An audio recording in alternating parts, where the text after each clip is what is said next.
अभ्यास, प्रैक्टिस, प्रयास, आस,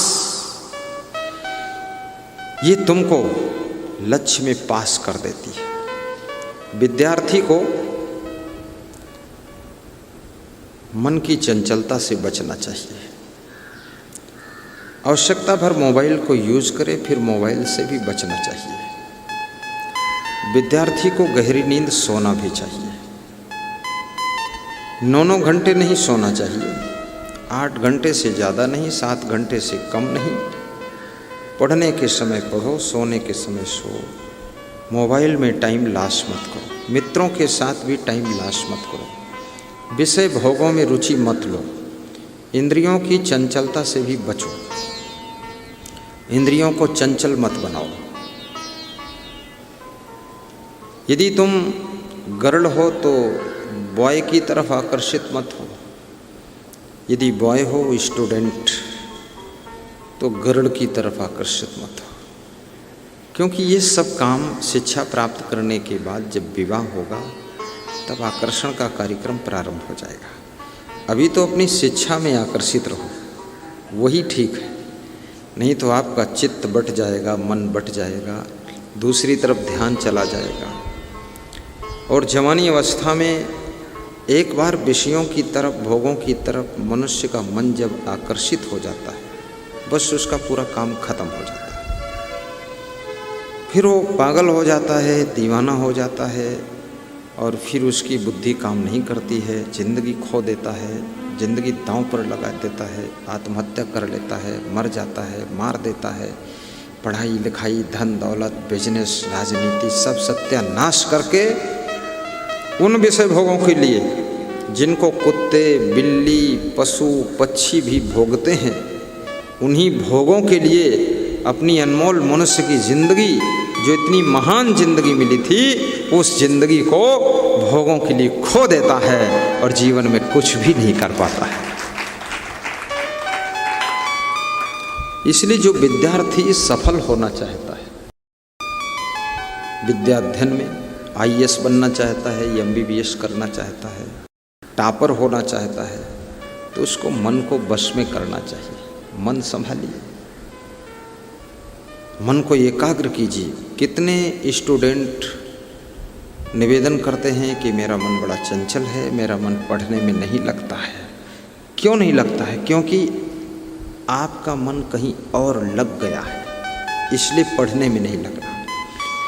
और कबीर साहब कहते हैं, कबीर मन तो एक है, चाहे जहाँ लगाओ, और चाहे गुरु की भक्ति करो, चाहे विषय कमाओ। कबीर मन तो एक है, चाहे जहाँ लगाओ।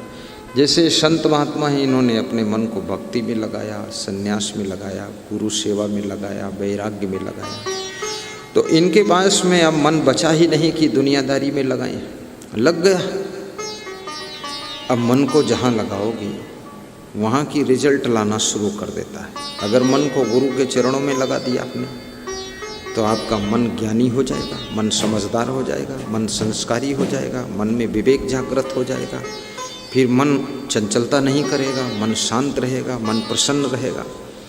यदि मन को आपने संसार में लगा दिया, विषय भोगों में लगा दिया, माया मोह में लगा दिया, तो आपका मन और ज़्यादा चंचल हो जाएगा और ज़्यादा उटपटांग काम करेगा, गलत गलत सोचेगा, गलत गलत विचार आएंगे। तो मन को, विद्यार्थियों को भी गुरु का भक्त बनना चाहिए, गुरु का सत्संग सुनना चाहिए, और गुरु से गुरुमंत्र भी लेना चाहिए, दीक्षा भी लेना चाहिए। कितने लोगों की सोच रहती है कि विद्यार्थी जीवन में गुरुमंत्र नहीं लेना चाहिए, अभी तो पढ़ने लिखने का समय है, खेलने कूदने का समय है।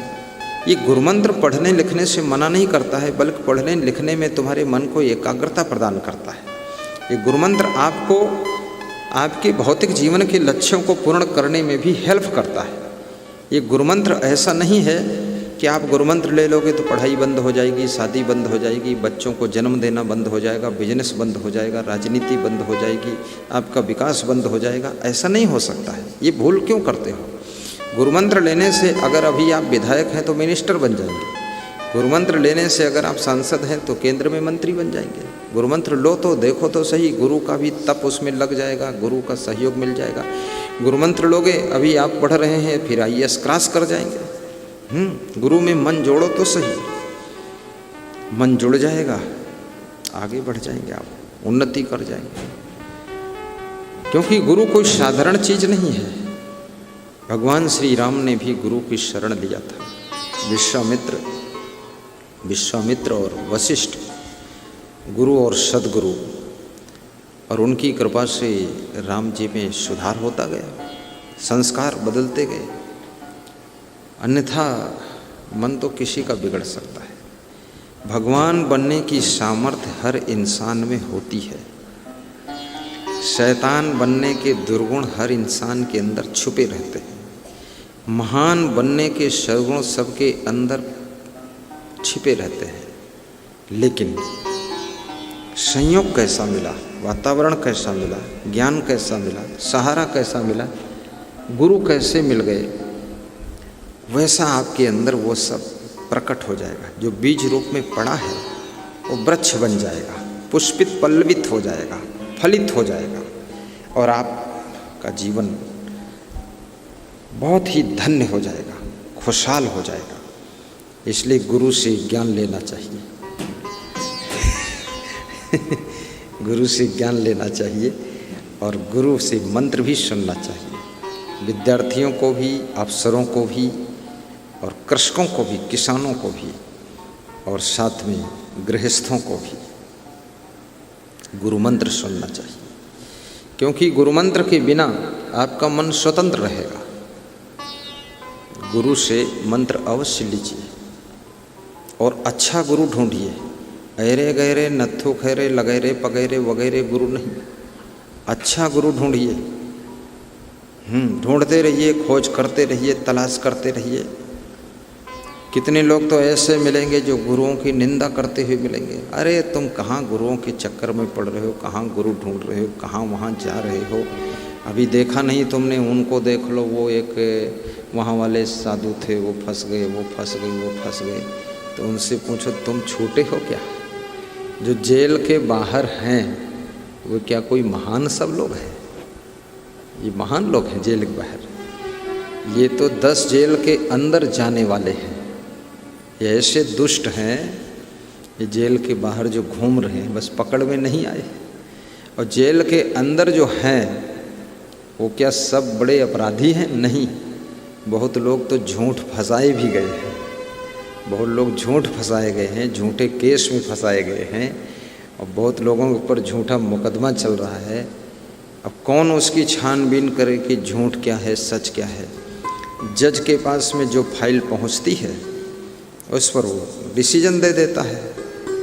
अच्छा, जज भी थोड़ा मज़ा लेता रहता है कि चलो ठीक है भाई, अगर कोई बता रहा था कि लखीमपुर में कितने 300 या 900 वकील है, लखीमपुर में 900 वकील है या 300 वकील, वहाँ हाई कोर्ट में तो कम से कम 2-4 हज़ार होंगे वकील। अब ये सब कैसे हैं? तो उनका वही धंधा है। झूठ केस नहीं होगा तो केस लगेगा ही नहीं, सत्य में लड़ाई है ही नहीं। जहाँ दोनों पक्षों में सत्य है